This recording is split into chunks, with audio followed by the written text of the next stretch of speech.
So we know the motivation here, as you've just heard from the Australian Prime Minister. This is a measure that seeks to protect children from the dangers and mental health risks associated with social media, among other things. But how will this age enforcement measure actually be enforced by the social media companies?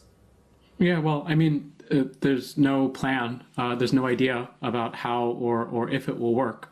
The best evidence that we have indicates that the kind of risks and harms of online environments to young people and to older people, they don't really know boundaries in terms of age.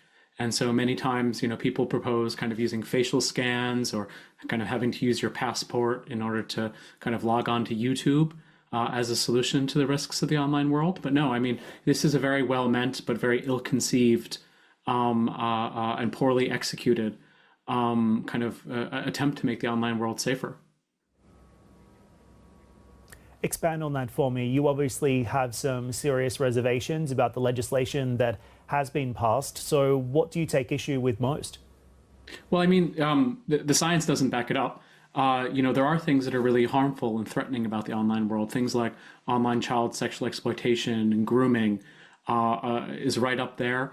Things like, and I know this is very boring, but distracted driving. Many hundreds of young people are maimed and killed because their parents are operating motor vehicles while kind of using social media on their phones. And these are the real harms of online environments. It's not things like screen time.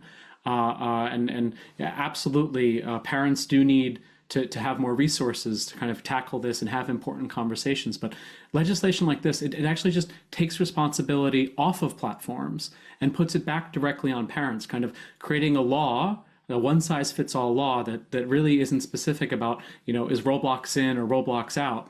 It really makes it much easier for platforms to say, well, a young person used a VPN to log on to TikTok and something terrible happened to them, but they were violating the law. It's not our responsibility.